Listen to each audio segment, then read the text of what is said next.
Cricketer की life का सबसे बेस्ट डे होता है वर्ल्ड कप विनिंग डे, किसी कॉर्पोरेट एम्प्लॉय का प्रमोशन डे, किसी एक्टर का Oscar winning day. But do you know what is the best day in a seafarer's life? Sign off. You all must have seen everyone talking about the sign off. और तुम सब सोचते होगे कि क्या नाटक है, but let me tell you, sign off are special. Seafarers दो जिंदगी जीते हैं, घर वाली तो तुम्हें पता ही है, मैं दूसरी वाली बताता हूँ। Just imagine yourself in middle of nowhere, surrounded by complete strangers, not from another city, state, but from different country. Working 12 hours a day, 7 days a week without any holiday. Plus no socializing, no favorite food, limited internet, and work.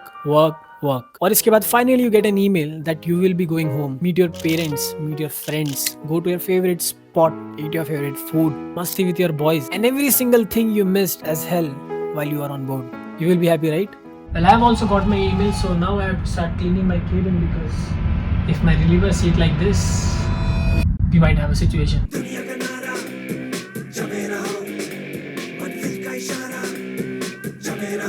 चलो भाई, cabin तो हो गया मेरा ready. Packing बची है मेरी, क्योंकि मेरे को आदत है लास्ट टाइम पे पैकिंग करने की, तो पैकिंग करके बात करते हैं।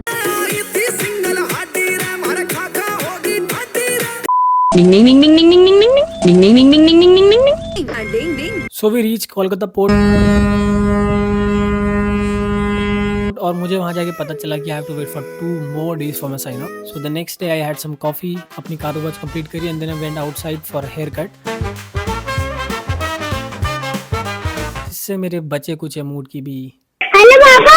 हाँ बेटा। उस cycle. Now the final day, I was all ready with my hopes, dreams, luggage, eagerly waiting for my reliever and the agent. एक तो मेरे चाहने वालों ने मेरा मूड इतना खराब कर रखा था तो मुझे नींद भी नहीं आ रही थी, ना इंतजार हो रहा था।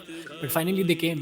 Then पोर्ट से हम पहुंचे कोलकाता इमिग्रेशन और वहाँ पे जाके मैंने कुछ पेपर वर्क करे और फिर हम निकल गए एयरपोर्ट के लिए। The agent was also very nice, वो सब मुझे दिखाते हुए जा रहा था कि यहाँ पे स्टेडियम है, यहाँ पे reserve bank of India. Everything was feeling magical.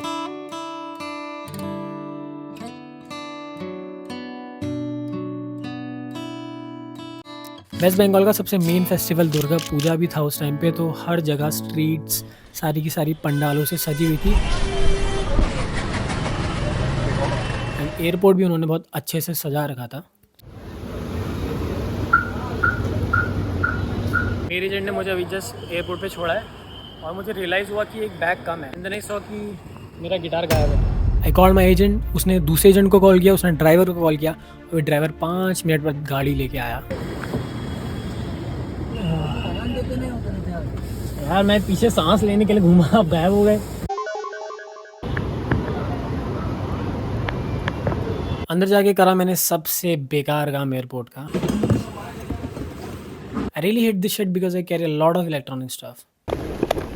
I rate the interior of this airport 5 out of 10. Really done. सुबह से मैंने कुछ खाया नहीं था, मूड खराब था, तो I went to a KFC and spilled my 300 ml Sprite in front of everyone. But I got a refill so. उस टाइम पे मेरा मूड बिल्कुल ठीक नहीं था एंड जब आप घर जाते हो तो एक अलग सी फीलिंग आती है, अकेलेपन सी। मेरा जो गेट था वो चेंज कर दिया है, अब 102 बना दिया है और टाइम भी ऑलमोस्ट 21:45 पे बोर्डिंग स्टार्ट है और it's 21:10 right now. So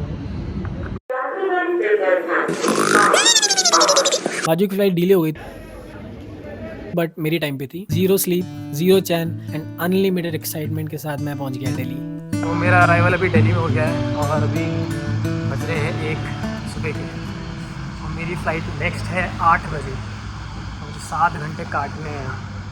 I don't know what to do. फिलहाल तो मैं अभी टर्मिनल 1 में जा रहा हूँ, टर्मिनल 3 से। उसकी मैं शटल से रोज़ ढूंढ रहा हूँ। रास्ते में कैब्स बहुत सारी थी बट उनके प्राइस बहुत हाई थी, तो मैंने बस के लिए वेट किया।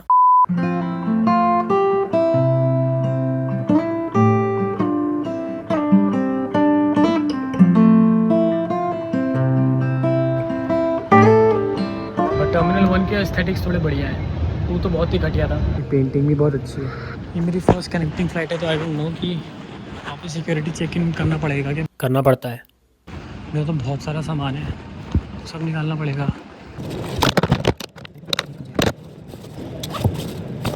Delhi airport is actually maintained really well, like not just the international terminal but domestic terminals too. मैं just अभी कोलकाता से दिल्ली एयरपोर्ट पे आया हूँ and I can see the huge difference. Like Kolkata airport भाई ऐसा था ना, मतलब ऐसे गवर्नमेंट हॉस्पिटल लग रहा था, लिटरली गवर्नमेंट हॉस्पिटल. पहले I was a little bit worried कि मैं क्या करूँगा इतनी देर तक, 6-7 घंटे, बट अब लग रहा है कि जगह ठीक है, मतलब रेस्ट करने के लिए भी पूरी जगह है. और मुझे यहाँ की एक इंपॉर्टेंट चीज़ चेक करनी है, कंपैरिजन करना है कोलकाता के साथ.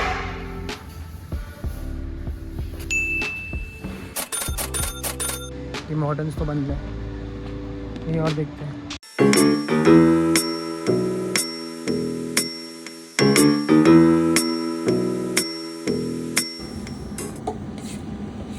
ये आज ही लॉन्च हुआ है ना? 1 तारीख को, मतलब कल लॉन्च हुआ है. ओके. नाम लिखना CHAD, चैट. इससे अच्छी कॉफ़ी शादियों में मिलती है. ये जा रहा है 7:23. मेरा गेट अब काफ़ी आगे है. So after walking from there to all the way there, I realize कि मैं गलत आ गया हूँ. वहाँ पे 23 तक ही है गेट्स, और मेरा गेट है 34. तो मैं जहाँ से आया हूँ फर्स्ट फ्लोर, जहाँ पे स्टारबक्स था, वहीं पे है 34. तो मैं काम करता हूँ, वहाँ जाके बस सो जाता हूँ. फिर मेरे पास एक वीडियो है ऑलरेडी रेडी है, तो मैं वो अपलोड कर देता हूँ. बट देखते हैं इनका वाईफाई कैसा है. ये है मेरा गेट 34, यहाँ पे आएगी मेरी फ़्लाइट. यहीं पे मैं अपना बसेरा करने वाला हूँ. एक तो मुझे ये समझ नहीं आ रहा कि भाई इतना सारा सामान है लोगों के पास, तब भी मतलब सो कैसे जा रहे हैं. इतनी क्या थकान हो रही कि भाई तुम अपना सामान वामान सब सो. तुम लोगों को शायद दिखाई नहीं देगा, and I really can't even explain, but every single moment, every second was taking me back to my home. यहाँ से सीधे घर, 6 महीने बाद घर.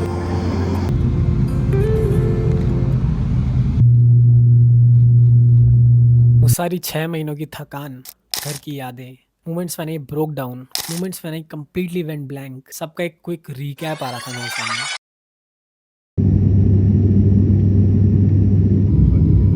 I landed in Pantnagar. Finally home. मेरे घर वाले कहाँ भाई? Maybe I was the happiest guy there. देखिए मम्मी पापा से मिलने की खुशी में अपना बैग भूल गए हैं.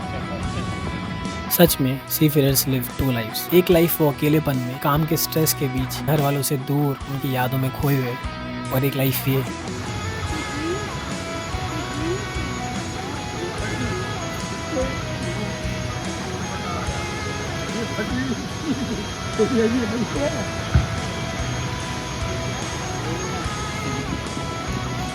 बड़ा बैग बड़ी